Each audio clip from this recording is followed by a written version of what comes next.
खुदा जी जाए कसम पाक मोहम्मद अरबी की खिदमत में हजरत अबू बकर बिलाल साईं के आंदो परे परे को हर को दिसे काले के काले था वठी वजन हजरत बिलाल कपड़ा भी फाटल वने काले थो कुरान फरमाए तो वमा अरसलनाका इल्ला रहमतल लिल आलमीन ओ मुया सोना तू तसली रहमत ही रहमत हां जेको तुझे सामो थी पहुंचो तो रहमत में मालो माल थी वेंदो सादड़ो लटा फाटल जुती छिगल कोई पानी भी न पियारे हजरत अबू बकर उनके इलाज करे करे करे जे छड़ो असा जो हुजूर दे तू हल त सही बिलाल तू नौकर त जे जो आयो तो वडो ज़ालिम मुझे सोने के नछो मने चंद्रो निभागो आ तू मिल तो सही पर कलमो खड़ी न पढ़ो तो मारू जे सामो वेही मुझे सोने के हाथ त दे जे पो हाथ दींदो मा कारणो आ जे असा जो नबी कारण के वे सीने से मिलाई तमा असा के वडे जमींदार दे वणो ये भाको जो कोशिश कर दराबी छोरा जीर जीर में छोरा वजीर हमें गनो खा पैसो कोने हे गनो भाकुर न पाई तो मत लटा खराब चे अबू बकर फरमायो ना तो सादड़ो काड़ो मा तो के भाकुर पाया थो ना यो भाकुर संगे पैगंबर से खारे वा चलो हुजूर जे सामो वे त सही तू असा नबी जो चेहरो मुबारक दिस ओ न पढ़ भला कलमो न पढ़ हजरत अबू बकर के यकीन हो इंशाअल्लाह जे महबूब जे सामो गोड़ा भरी वेही ए महबूब जा जुमला बुधई हुजूर जे चेहरे ते अख लगी वई त बिलाल मोटंदो न महबूब जे कदमन में पयो चेदा ठीक है मैं हलां तो पर कलमो न पढ़दो मैं चलो हल जी असा रखे के वठी में मैं हलंदो मैं पो नमाज न पढ़ंदो मैं पो बे तो के छा के जूता हणी नमाज न पढ़जो मैं नमाज आहे ही नमाज असानी दुनिया आखिरत की इज्जत आहे ही नमाज में ओ छा थयो बिलाल से मुझे पाक मोहम्मद अरबी की खिदमत में हजरत अबू बकर वर्ती तो अचे साहबा केडी मेहनत कंदा कारण सा साधन सा मेहनत आयो हुजूर जे सामो हजरत अबू बकर फरमाया से गुलामा जो मौला जो नौकर जो गुलामा सही बानो वडो जालिम से तवने नाले को नफरत कंदो है न के छड़ींदो ही नाई मां चोरी चोरी वठी आयोस मुझे सोने जो सामो वेठो अखियों जो मथे के तो महबूब चेहरे पाक में नजर मिलाई हुजूर फरमाया बिलाल कलमो पढ़ कलमे में वडो फायदो थी जन्नत मिलंदई न त हिते भी लोड़ी दे होते भी लोड़ी दे हुजूर अकरम सल्लल्लाहु अलैहि वसल्लम वाज मुबारक फरमायो तबलीग फरमाई नसीहत फरमाई बिलाल से अखियों में गोड़ा वहण लगा हाने हजरत अबू बकर फरमाया बल हल त मोटी वठी हला चेना हाने मोटी न वींदो मां मुजा सोना कुर्बान वजाई अगे मुके नफरतों को घणी हुई मानू मुके चंगा त वडो जादूगर जादू कंदई पर मुजा सोना हाने मानू जो को चवरन कूड़ गालायो सोना बस मां समझा तो तू सच्चो अल्लाह जो नबी ना सोना हाने मां काले मिस्कीन के कलमो पढ़ाया तो मां मुसलमान था अज बिलावल जी लया जे को पूछा करे पुत्र कहजो आ सही मोजो वाली साहब नालो छा बिलाल भेणा मोहब्बत न बिलावल घर घर में बिलावल छो तो न कुर्बानी दी या उन मेहनत कई अल्लाह के दीन जे हुजूर कलमो पढ़ायोस असा जाया से थोड़ो छोड़ो गालन जड़ा था से अन्य जाया से मस बाहर निकतो कपड़न में उस्ताद बांग त दे से ठका हेडो आजान लगी हेडो तकबीर समझियो त आहे मुल्क अन्या बियो आहो अग्यो अम्मा जे पेट में उन त का खबर नहीं यार मोहम्मद रसूला बे आए खुदा जी जात बे आए वरी अन्या घुमण जड़ो थियो तो मस्जिद बे सामो आ अब हर गोठ मस्जिद आहे मस्जिद सामो आ अम्मा कुराड़ी हाथ का वठी कर सारे हवाले के उस्ताद कादे पढ़ाइस पेरो वेण सा उस्ताद बिस्मिल्लाह जे बिस्मिल्लाह बिस्मिल्लाहिर्रहमानिर्रहीम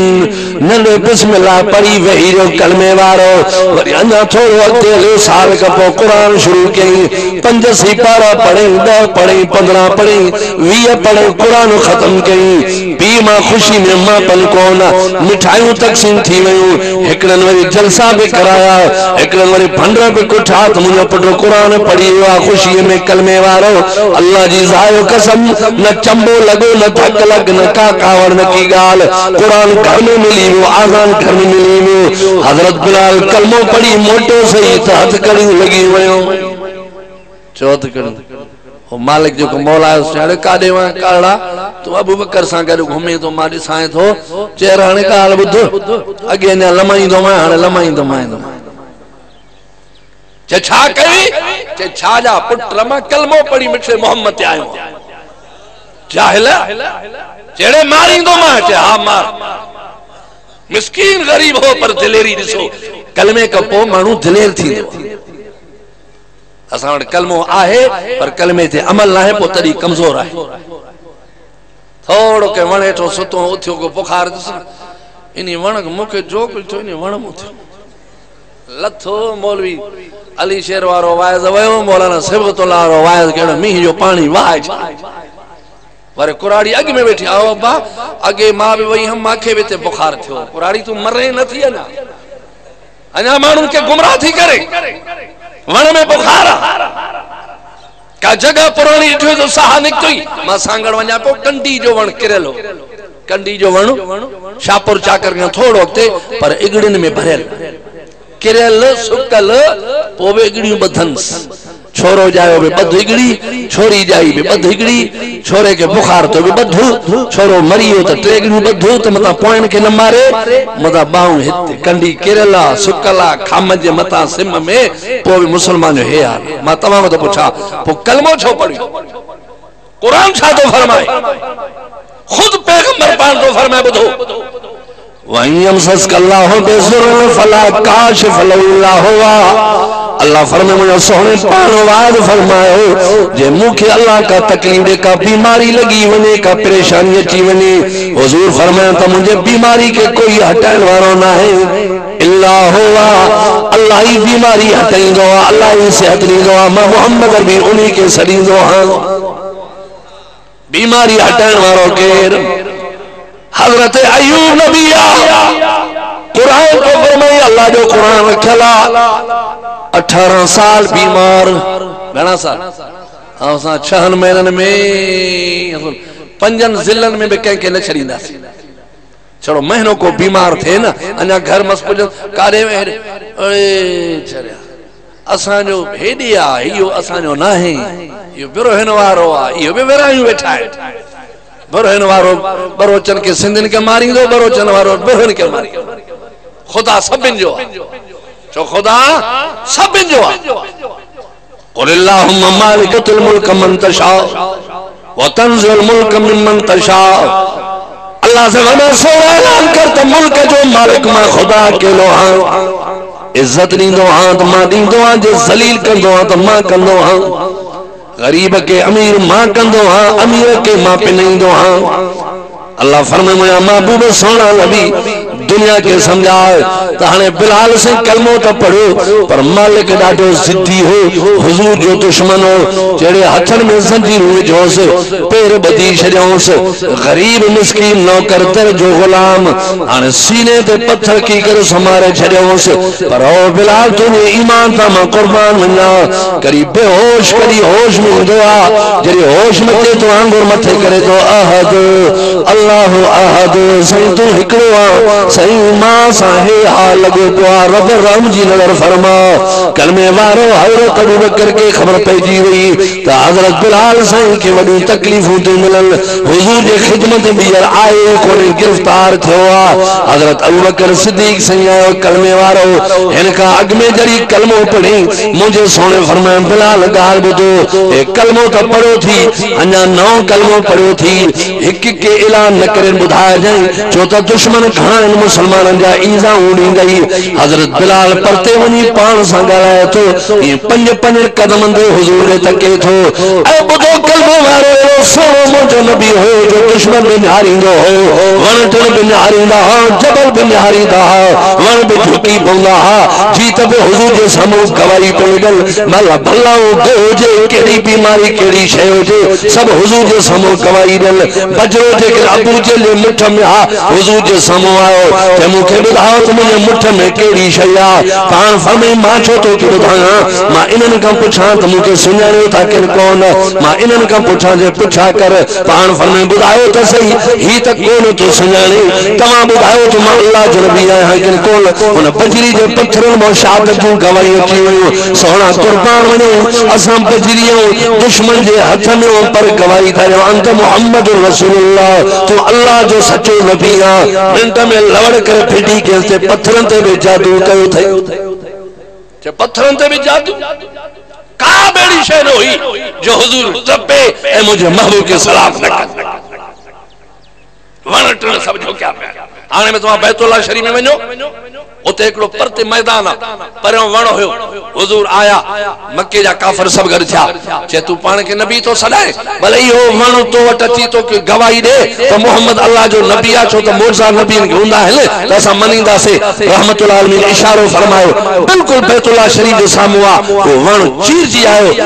जी घोड़ो जे स्पीड में ई आयो महबूब जे सामू पी करे गवाही दई वरी वापस पानी जाते बीहियो दुश्मन हैरान थिया जैसे जादुआ जादुआ जादुआ जन के हिदायत थी ही बिलाल जन्नत जो मालिक बनजी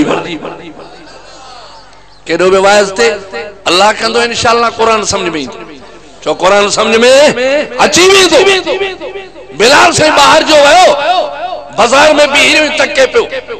तो खिलंदा हुस दुकानदार या अस्वद हाल है ना अस्वद कारा है सामान छोड़ो तो वठे जेड़े न चो मां कसवद अज तवा जो दुकान जो सौदो न खपे मां सौदो वठी आयो एरो दिलेर मिंट में जे अथई तो कुछ ही कोन चे दिल जंदर जेड़े कलमो तो न पढ़ो थी ला इलाहा इल्लल्लाह मुहम्मदुर रसूलुल्लाह सल्लल्लाहु अलैहि वसल्लम दुकानदार आया के मुका के चंबा के धक्का के ये टूशाणी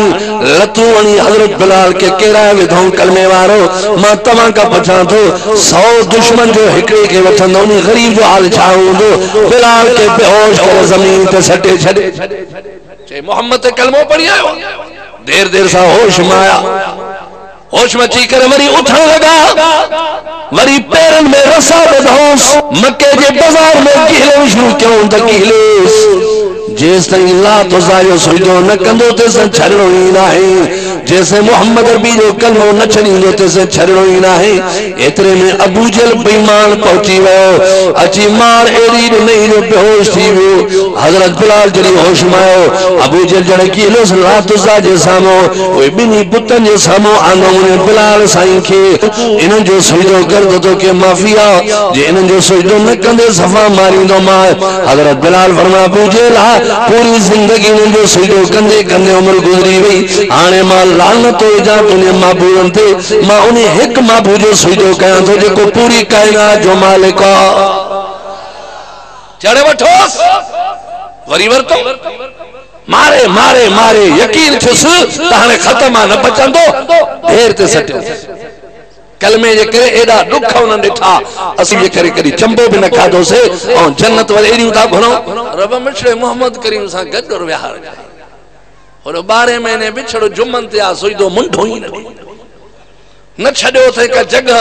जाते है पढ़ न चाड़ेवा का चादर न विधी थे जे कब मां के चवना न विरो एकड़ो मां के चेपो नुमा मुल्ला त कबरात में कुब्बा रे जे ताने मुल्लन जे कबरन ते कुब्बो आहे समझो था किन कोन हाने माना जे पर चादरूं आहिनि कबर मथे आ त पो हर को ॾिजंदो बाकी जमीन से मिलल साईं बेर वारन जो अल्लाह जी कबर ते करोड़ रहमतू फरमाए जमीन से मिले साईं हमादुल्लाह हलेजवी अल्लाह जी कबर ते करोड़ रहमतू फरमाए हाले शरीफ वञो सब कबरूं बराबर चो सब कबरूं तंहिं करे शिरक करे के जेकर मुशरिकात इन कबर में उनके मजो ही नहीं दो ते हे छा दींदो जेको लभे ही कोन थो मां उन्हीं जे कदमन ते किरा जेको मथे हो पर काथे वञो बाका जे सिंगू ठेलन डांद वांगुरु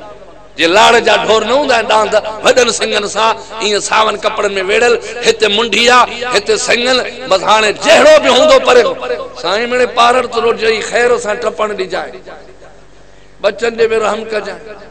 शादी खपे साईं साईं पान बेचारो रोई रोई ई मरी वियो शादी न मिलसे पर हिन के अञा 20 साल वठी अरे बुजुर्ग जो कम यो ना है बुजुर्ग जो कम तो के कुरान समझाए तो के दीन समझाए इस्लाम जो गाल नु समझाए दुनिया जो ठेकेदार बुजुर्ग न होंदो आ छो त हिदायत करने वाली जात अल्लाह जो तो कब्रन ते वनी कुल पढ़ के दरगाह ते वनी कुल शरीफ पढ़ कुरान पढ़ अल्हम्दुलिल्लाह कुल पढ़ंदो वेंदे अल्लाह जी रहमत पई वसंदी इंशाअल्लाह हिदायत जो रास्ता खुली असा बुजुर्ग ने वींदा हूं लड़ी वींदा हूं केर हुजे अल्लाह जे वली जे कब्रन ते कुल पढ़दा हूं अलम शरीफ पढ़दा हूं दुआ घुरंदा हूं छो त मुझे सोहणे जो हुक्म ही हुई बिलाल साईं के मारे मारे उते पिटी क्यों थो कला कप होश ना उठई त मां उठण जेड़ो भी ना हां हेरो से हथन में जंजीरूं हेरो पैरन में जंजीरूं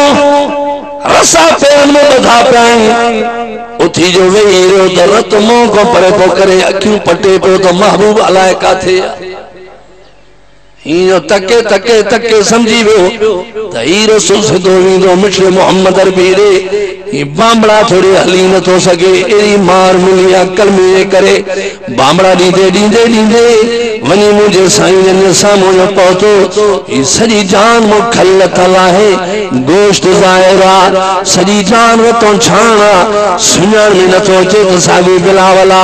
हजरत बिलाल जरी मुझे महबूब सामो त डाडिया रोन शुरू कई मुझे सोने फरमाया तू बिलाल आई फरमाया हो या रसूल अल्लाह बिलावला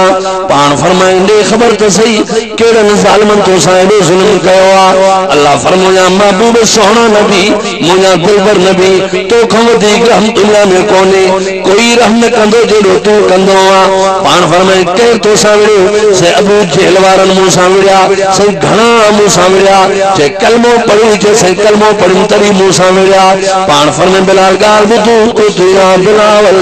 उसको तो या बिलावल बिलावल हाने चुप कर तू जे कलमा बिरवा थो सोने से अखिन में रहमत जा गोड़ा वहन लगा पान फरमाए बिलाल थोड़ो चुप कर मां मोहम्मद के वडो सदमो पहुंचो आ तुझे जान ते खल ही कानी जालिमन के रहम कोन आयो आ अबू जेल के रहम कोन आयो आ कलमे जे करे तो सनी वरी जाती कई थो लेकिन बिलाल जो आवाज बंद कोन थो थे सोनो बे रोए तो बैठो बिलाल बे रोए तो बैठो पान फरमाए बिलाल उसको तो या बिलाल बिलाल थोड़ो चुप कर मां मोहम्मद के वडो दुख पहुंचो बिलाल तुझे दुख जो मुझे दुख अल्लाह से फरमाया जिब्रीला जल्दी मुझे सोने दे वने रोए थे मुझे महबूब के जो तो बिलाल को न परकंदी बिलाल के वडा दुख मिलन सदमा मिलन कलमे जे करे ओ मुझा महबूब तू रोना कोड़ा हार मुझा महबूब दिलबर नबी मुझा सोना ये कर बिलाल के चो तो मथे मुंह कर आसमान न्यारे मुझा सोना बिलाल जरी मथे न्यारी दो मां एड़ो खिलाईंदो मां जो साल जा थक लही वींदस गोड़ा ही खत्म थी दस रोई दो ना मां परचाया तुझे रोन जे कर मां बिलाल के परचाया क़यामत री तुझे करे तुझी उम्मत सा मां रियात कंदो मां कहन भी जे कौम सा रियात न कंदुस रियात कंदुस तो तुझो उम्मत सा कंदुम पर तुझे करे तू हथ रखंदे सवते मां सौ छड़े दींदुस हजारन ते मां हजार छड़े दींदुस सोहना तू मुके प्यारो आ मां तो के नाराज करी न खंदुम तो के दुखोड़ी न मिलंदो महबूबा दुनिया में दुखायूं जरूर थी गई जो तो सभिन नबीन के इजाऊ मिलियूं तकलीफ मिलियूं शहादतू मिलियूं ये काफर तो सा विणंदा रहंदा पर तुझी आखिर तो ठेल है उम्मत के बचो तो दीन में जे तकलीफ दुख मिलियूं भी सही तो रो न गणती न कयो जो तो जन्नत तव्हां जड़ा यकीन दुनिया जा दुख केड़ा है ही दुनिया छा है एकड़ो साहबी बीमार हो हुजूर से मथो आया हिय डुबरो थियो पान फरमाए दुआ केड़ी घुरंदो आ जैसे दुआ घुरदो आ रब क़यामत वारे दी जे मुसीबतूं ईंदियूं उ सब मां के हाणे दी क़यामत री मांखे ज़लील ख़्वार न कर ई जन्नत खिलंदे खिलंदे हलियो वञा पाण फरमे हिन जिस्म में अल्लाह एडी ताकत रखी ना है जो क़यामत जो मुसीबतूं हिन ते अचन क़यामत जो बार हिन ते अचे हाणे हीअ दुआ घुर रब्बना आतिना फिद दुनिया हसना व फिल आखिरति हसना व क़िना अज़ाबन नार हू दुआ न घुर जेको चवे थो इनी दुआ के तो इस्तेमाल शुरू कर अल्लाह कंदो अल्लाह तोखे चाक कंदो सावी चे तो मां रब्बना आतिना शुरू किम 3 ॾींहनि में बीमारी वेंदी वई सेहत मिलंदी वई हिकड़े ॾींहुं साहबा ॾिसंदे घुमंदो तो वते जंहिंजे लाइ कफन वरतियूं वेठा त ॼाण वियो पुछा क्यों छा इलाज कई के इलाज कुछ न हो हुजूर आया रब्बना आतिना मूंखे ॾसियो मां पढ़ण शुरू कयमि मूंखे सेहत मिली वई रब से बीमारी खत्म कई क़यामत जो बार कब्र जी तकलीफ़ सां बर्दाश्त नथा करे सघनि ही जिस्म में ताकत रहे बिलाल से वेठो सामू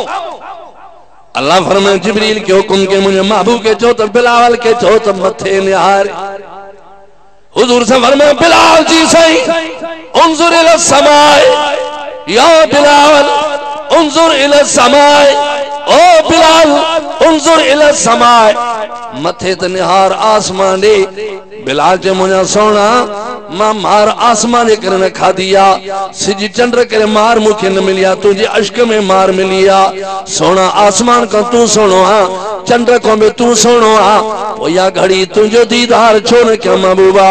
हुजूर फरमाए बिलाल अल्लाह जो हुक्म जिया तुझो मुजी गाल ना है अल्लाह जो हुक्म जिया जैसे जे अल्लाह जो हुक्म आ त पो दिसणो आ हजरत बिलाल मो मथे कयो मथो आसमान जो दरवाजा खुली विया रब सफर में मलाइको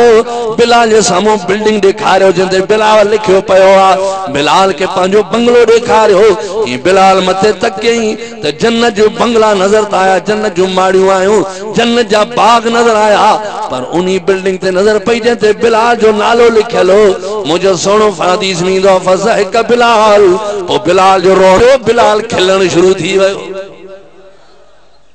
तवा के जो हाने जन्नत नजर अचे मथे मां में ताकत नाही जो बगल जे हेठो दिखारिया पो खिलंदो या रोईंदो जे जन्नत नजर अचे तो खिलंदो या रोईंदो जन्नत में इयो इन करे अल्लाह फरमाए दुनिया में घट खिलो दुनिया में रो वधी खिलो घट जो अगते खिलण जा डी तकते मता उते रोईंदो वते एडियूं तकलीफूं सहाबा के मिलियो हजरत अबू बकर सिद्दीक साईं के दसो हुजूर से गडन मतो हमलो तो काफरन जो अरे वठो मोहम्मद करीम के खत्म कयो हजरत अबू बकर साईं सामो आयो के खबरदार मां महबूब ने कोन छड़ीनो मां हजरत अबू बकर के इतना थक लगा जो बेहोश थी गिरी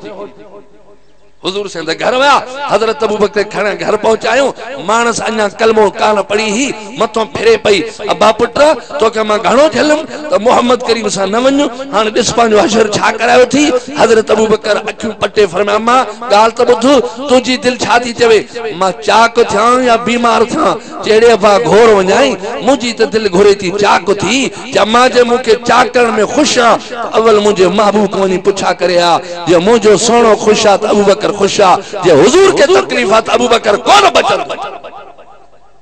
ई सहाबा जी मोहब्बत अम्मा भाई रोड़ंदी हुजूर जी खैर आफियत पूछा के पुट जे करे फरमायो महबूब ठीक ठाक हुजूर सल्लल्लाहु अलैहि वसल्लम खुशा पान दिसी आयो भजंदी आई पुट ओ तुजो मोहम्मद आ जको ओ सफा खुशा फरमाया अम्मा पो मां भी खुश धक वया सूर वया फट वया एरी मोहब्बत सहाबा जी पहजे नबी त असां के बड़ी मोहब्बत हो जन पर अल्हम्दुलिल्लाह असां जे दिल जे अंदर जो महबूब जी मोहब्बत रुपए जो रुपए का पंजन का 1400 साल गुजरी गया 35 साल मथे समझो वो भी नबी जे अश्क में फर्क ना है जो वधे अथी पर खुटे कान था असि नबी आशिक है असि मिठड़े मोहम्मद जा गुलाम है लेकिन अल्लाह से समझाए तो दुनिया वारन के तो याद रखो उन्हीं तरीके से जिंदगी गुजारो जी मुझे पाक मोहम्मद भी गुजारे साहबा डुबड़ा हा कमजोर हा भुखन ते हा पंज डी भुख ते 7 डी घर में पाए न बरंदी ही पर पो भी मुझे नबी जे पुठा बीठा हुंदा हा हुजूर ते पहरो दींदा हा हर जंग जे मैदान ते महबूब सा गड हुंदा जंगे खंदक तव्हां न ॾिठो, तव्हां न ॿुधो, ओहद वारी जंग खतरनाक। हाणे बि हज़रत हमज़े साईं क़ब्र मुबारक मौजूद आहे, तव्हां वञी ॾिसो। जंगे खंदक वञी ॾिसो, मुंहिंजे सोने से खैबर वारी जंग वञी ॾिसो, मुंहिंजे सोने महबूब साईं यरमूक ॾे तकियो। तबूक वारी जंग ॾिसो, रहमतुल आलमीन फरमाया जुतियूं घणियूं खणो, कपड़ा घटि हुजनि, छो त जबल जो पंधा जुतियूं छिॼी पवंदियूं, असां वारियूं जुतियूं न हुयूं, ही छिॼी पवंदव। ॿिया बि जुतियूं खजनि जा पीछनि जा ठाराईंदा हा, बॾ बथी वेंदा हा, महीननि जा महीना मुंहिंजे सोने सां गॾु वेंदा हा। पंहिंजो घर जो बि पतो न हुयो, फोनियूं न हुयूं, कोई राब्तो न हो, चवंदा अल्हम्दुलिल्लाह महबूब गॾु आहे त असांखे सभु कुझु गॾु। बदर जी जंग हुजूर वठी विया, अॻिते हली करे सहाबा सभु बिहारियो, पाण फरमायूं गणियो त आयो घणा, गणे गणे चयो या रसूलल्लाह 313। घणा बाबा? 313। होड़ो सब सरदार, होड़ो सब जमींदार, पैसे वारा, घोड़न ते, उठन ते, सॼो सामान। पाण वरी साहबा जे मोह ने निहारियो तो बुख ते, वरी जो कपड़े ले तकियो, चतियूं लगी पई, वरी जो पेरन दे तकिन त कंहिंजी जुती छिगल आ, वरी जो हथियारन दे तकिन त हिकड़न के तलवार भी कोने, खंजिन जी लठा। वरी जो सवारन दे तकियो त टे साहबा हिक घोड़े ते, माना जुदा सवारी भी नहीं, टुकरो पंध कन त टुकर चढ़न, टुकरो पंध टुकरे ते चढ़न। मुझे रहमतुल आलमीन अखिन में गोड़ा आरे कर दुआ फरमा, अल्लाह ए 313 मुझी जमात आ, मुझा शागिर्द, मुझा सहाबा बदर जे मैदान ते हलूं था। मुझा रब पैगंबर जी दुआ है, रब काबा जो कसम, हजरत अबू बकर सिद्दीक हजरत उमर से मौजूद हुजूर से सुजदे में गिरी पिया, रोइन पिया जी। हजरत पान फरमायो मुझा रब जी तालू जे लश्कर में 313 हा, उन जी मदद भी जी तालूत नबी जी मदद कई, 313 जी जमात हुई तो मदद कई। 313 के हजरत तालूत बादशाह से गड्डो, नबी गड्डो ये कतार ते बिहारियो, होनो लख जालू तो होड़ा, उनन के उठ, उनन के घोड़ा, बादशाहियों, जमींदारी सब कुछ ए गरीब जी जमात। पो छा कयो? दुआ घुरी। तेजी माना केड़ी भी ताकत हो जाई ना, पो मदद रब का घुरी, पो विक खण गए, तुझी मर्जी न हलंदी। जैसे खुदा मदद न करे जो असा जो हाल ही कोने, सिर्फ उन्हीं जे मदद जा मोहताज। होरो लखन में जालू, लखन में हेरो 313 इनन के हथियार बिन, ओहो सब कुछ मौजूद। दुआ छाता घुरन, कतार में जमात के बिहारे, रब्बना अफ्रिक अलैना सबरा व सब्बित अक़दामना वंसुरना अलल कौमिल काफिरीन। के सॼो अल्लाह से तो कुरान में 313 जी जमात के बिहारे तालूत नबी दुआ था घुरन, रब्बना ओ असांजा रब्बा, रब्बना अफ्रिक अलैना सबरा, ओ रब हाणे जंग जे मैदान ते वञूं था, ओ लखन में असां 313 जी जमात, अल्लाह हथियार असां के पूरा कान थी, हाणे दुआऊं था घुरन, रब्बना अफ्रिक अलैना सबरा, ओ मुंहिंजा मिठा रब सबर जो मींहुं वसाए असांजे मथां, सबर जी बरसात वसाए असांजे मथां, जे बेसबरा न थियूं, बेसबरा थी वियासीं त पोइ मदद कान थींदी, फतह बि कान थींदी। अफ्रिक अलैना सबरा व सब्बित अक़दामना, जॾहिं असां जंग ते पुॼूं, काफ़िरनि जे मुक़ाबले में पुॼूं, असांजे पेरनि खे ॼमाओ, ईअं मज़बूत कर असांखे जो लोॾो ई न अचे। व सब्बित अक़दामना वंसुरना वंसुरना अलल कौमिल काफिरीन। ओ रब्बा असां कलमे वारा हूं, उन्होंने कलमो ही कोने, काफर थी कटा, असां कलमे पढ़ वारा मुसलमान। ओ मुंहिंजा रब कमजोर जरूर हो, हथियार भी कोन पर हू घणा आहिनि, मुंहिंजे लश्कर पे ज्यादा माण्हू घणा, पर रब मदद भी कजाए, एतिरो जरूर कजाए जो असां तुंहिंजे दर ते झुकण वारा वो सुजदो न कंदा थी, असां कलमे वारा वो बिना कलमे जे रब असांजी मदद फरमाए। मां तव्हां खां पुछां थो, अल्लाह जी ज़ायो कसम, लख शिकस्त खाई विया, 313 जी जमात जी खुदा मदद फरमाए। माशाअल्लाह, हाणे ठीक थी वियो, हाणे सही, हाणे लहां त तव्हांखे कोई हक़ न आहे कुछ चई सघो। हजरत अल्लामा मौलाना अब्दुल बारी साहब जन अची विया आहिनि अल्लाह उनजी हयाती खे दराज फरमाए ॻाल्हि सम्झो तो बदर में भी 313 जी जमात घणनि जी अबा घणनि जी अबा ऐं हेॾो 313 लखनि मुक़ाबले में उन महिल छा थियो 313 जेके दुआ घुरियूं न त हज़रत दाऊद अलैहिस्सलाम उन महिल ॿार हो नबी आहे न हज़रत सुलेमान जो पीउ बाबा नबी हो ना हज़रत दाऊद अञा 13 सालनि जो आ 12 सालनि जो आ पर कुछ बीमारड़ो भी हुयो ये निकतो हो दुआऊं घुरन पिया दुआऊं घुरियूं हे अकेलो निकतो ॿार अकेलो निकतो ये जो वने पियो पत्थर पियो रस्ते ते पत्थर चस ओ दाऊद दाऊद माके खणो कम दींदो मैं इंशाअल्लाह खणी झोल में ॿार तो हुयो न वरी थोड़ो वियो ॿियो पत्थर पियो ओ दाऊद दाऊद मना बेदी हां साईं दाऊद मुखे भी खण इंशाअल्लाह मदद अल्लाह से कंदुई कम दींदो मां 3 पत्थर खई 12 सालन जो असां जे हेडे बाडी सां जे छोड़ वने ओडे बेदीन मानू कुरान के शहीद किया से काथे आ कल दसे आ ना अज केड़ा फाड़ा मारे ओ बे कल दसे सा अज कुछ न तो करे सुबाने कल दसे सा हजरत दाऊद जो वयो 3 पत्थर झोल में हो अञा पहुचे हन हे 12 वनी पहुतो जालूत इयो होयो हे बे आसाना हिते हुजे काफरन जो बादशाह हेडो मथो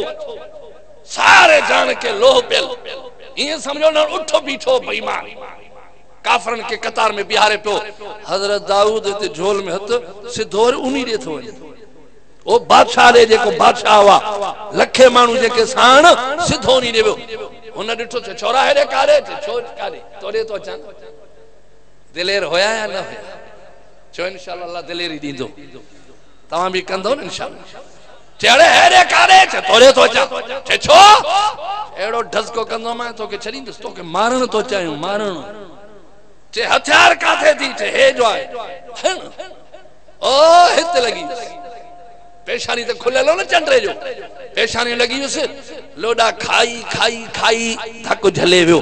अञा मस मस सौ थियो त बियो ठोके रुमाल मुंजो थी मदा रखे नी बियो ठोके थक जमी तकरी पियो छड़ियों हणी हणी हणी वरी उथो वरी जो हंस होडो निकरी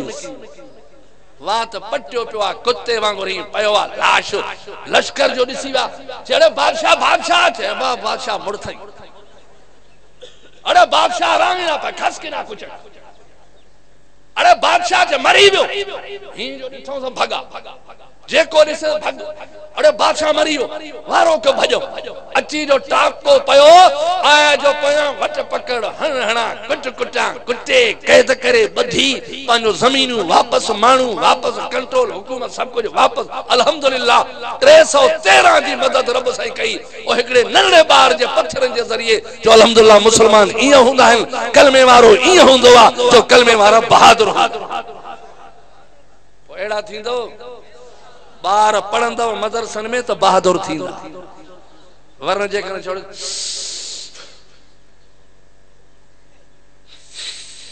ओवे पराई सिगरेट बे मामा दिजा एकड़ो दाणो पर हुन को सिगरेट चाचा बाकस तो दिजा है पपाटे नो बाकस तो दिजा बाकस में पिन ते सिगरेट पिन ते छोड़ो वा तो तुजो बस यही गाल जे मदरसे में पढ़ाई दे इंशाअल्लाह चो शीह जो बचो ठांदो जो इंशाअल्लाह शेर बन बोई जेके भी आलिम वड्डा वड्डा हजरत मौलाना फजल रहमान अल्लाह हयाती के दराज फरमाए जो मदरसे जा फारिग डॉक्टर खालिद शहीद इस्लाम तवां जे सामो गजंदड़ शीह वांगुर हले वयो मां तवां के पुछा थो दुनिया जी दुश्मनी हुई पर परवाह न हुयस अज जन्नत जो मालिक बने वेठो अल्हम्दुलिल्लाह मौकारो उनन जो थियो धूड़ उनन पातो जन पंजा बई जहान तबाह कया 10 तारीख इंशाअल्लाह करिया वा 10 तारीख वरी इंशाअल्लाह शिकारपुर हजरत आए पक्की गालन 10 तारीख हजरत सब हुंदा इंशाअल्लाह सब हुंदा से समझो तो उते ये चादर में वेठ जो ना पान के रुमाल में सफा मां के दे रुमाल जे मानू दिसन तो वाकई दिलेरन हे कुछ कंदा इया न डकनी वेठी से मोटरसाइकिल दायो थद लगी हां तो के सुनाने के कुरानी अला माई अला मर्द पर एक रुमाल चेहरो जाहिर कर जमी जो झंडो हाथ में हुजे नारे मथो नारो जेका हयाती लिखल थी है कुरान सामो आ एक दी कोई न खोटाई एक मिनट कोई न खोटाईंदो वले कुल्लु उम्मतिन अजल फइजा जाअजलहुम ला यस्तखिरुन सात वला यस्तकदिबून अल्लाह तो एक सेकंड ला न हेडे पांजे वक्त ते मरणो आ जिया लिखल थी उही मरणो अल्हम्दुलिल्लाह पोछो तो परेशान थी समझो था कि कौन जो इंशाल्लाह हाजिरी भरींदास पर इए न होते और मानी काथे अचण सा मोली मानी काथे मानी कौन थी बा समझो था ते मौलवी कारो पाटरा घुमाई दो मौलवी पुटे शादी तक काने अल्लाह जे दीन जे लिखतला अल्लाह जे कुरान ला लिखतला पाक मोहम्मद जे नबूवत ला लिखतला बयो तो के खपे छा इयो ही खोराक खोरा जन जे घरन थे खैर मां नथो जाऊं जमीयतुल उलमा इस्लाम जो झंडो जे दिलेर आयो त पोणी छड्यो पर जे हणन का पोरे थोड़ो हमें खइए अबा हमें वडेरा है मैं मजन वडेरा है हल्का झंडो जाला कर पो नहण बाबा पो नहण समझो था जे दिल कान थी त पो हे हणदा है शेरे बबर हे झंडो जो हणदो है ना वो शेर जो पुट बहादुर हो जे दिलेर हो जे अल मकसूद इको साउंड शिकारपुर उस्ताद फैज मोहम्मद शेख पर छोरन के 0302362507 इतरा झंडा मोटरसाइकिल दा जे अकीदो सही अथव मुवहिद आयो समझो था कि कोन जे मुवहिद आयो त जे पान पोड़ो नथो हणी सके त छोरे के त झंडो हणाए दे त क़यामत दी चई सघंदे रब जे मां में कमजोर हुई त बच पे त मैं है ना एक गुल शेर तो मैं बचे ना अली शेर तो मैं बचे ना ए हाफिज अरसला तो मैं बचे ना एतरो त चई सघंदे ना हक वारे आलिमन से क़यामत दी अल्लाह तो के बिहारी दो जन्नत जा दरवाजा खुलल हो इंशाअल्लाह हाजिर थींदास ये ना सवेरे मारे मदरसे में टपारी दावत ओरे मैं रुस्तम चौक कारे बाबा ए जुलूसन मीनन पर मुर्सा मानी अबान मानी हजार ला माकारो कुरानी वरी जलसो इंशाअल्लाह 23 अप्रैल ते मुझे जलसो भी थींदो कदई अबा 23 अप्रैल ते इंशाअल्लाह जलसो थींदो हफ्तो तगर मिलाने खने कौन दा समझ दसिंदो मा ना पोरे सब वरी चादर ते ओ काथे जो ऐलान क्या हो रे वो काथे नो वन कौम सजी के तो कौन दिंदो सुलेमान अलैहिस्सलाम को न खारा सको जो को नबी हो अली शेर के केड़ी ताकत आ एतरो जरूर समझो त 23 अप्रैल ते इंशाअल्लाह जलसो मुजो आहे पण गणींदा वहो अल्लाह जेरो रख जाए इहो भी जलसो दिसो मां भी यही दुआ तो गोरा अन हयाती वधंदी त कान पर सवाब तो मिलंदो न जो सवाब मिलंदो इंशाअल्लाह इनी करे अल्लाह तवा के आबाद करे मां तवा के हजरत मौलाना अब्दुल करीम साईं अब्दुल बारी साहब जे वेहण का अग में वायज का अग में तवा अर्जो ही तो क्या मां तवा को तो पूछा मुजो मदरसो आहे ना बाबा आहे या ना है डिठल थव ना अल्हम्दुलिल्लाह ठीक ठाक आ पर मां इंशाअल्लाह एड़ी सजे इलाके में घुमदड़ है ओ बलोचिस्तान नसीबी छड्यूं जलसन में जबल सही वनो गिरेश वनो पंचगूर वनो सही नाल वनो सही खुजदार वनो उनारे में सजो मुल्क घुमंदो अल्हम्दुलिल्लाह तकलीफ मुके काने अल्लाह सही दे तो जैसे सेहत आहे मदरसो पे हलंदो पर हे तो घुमण जेड़ा ही न ए परे विंदा ए मुल्क लताणी दा करे विंदा ए वतन दा दीनपुर शिकारपुर पांजो जिलो इते ही ए आलम सगोरा बुजुर्ग साजा इते ही घुमण वारा वो जे कने 500 मदरसे में जमो कराइंदो फायदो पवंदो या नुकसान थी बाबा फायदो पवंदो या नुकसान त पो उथो त मां दुआ घोरा दुआ यो रे माथो घोरा इंशाअल्लाह उम्र ते वणन वारो हां वरी बैतुल्लाह शरीफ हथ विजी करे तमला दुआ घुरंदम वरना मां पह के मदरसो आ जलसे जला भी करे सका पर नथो कया मां जो मौलाना ला चवां थो त मां समझा थो न हेडो या हेडो हाफिज जो सामो जमा हाफिज पारो करता पारो करवारो करी ना हवा ते अल मकसूदी को साउंड शिकारपुर उस्ताद फैज मोहम्मद शेख 031200300044 उस्ताद फैज मोहम्मद शेख।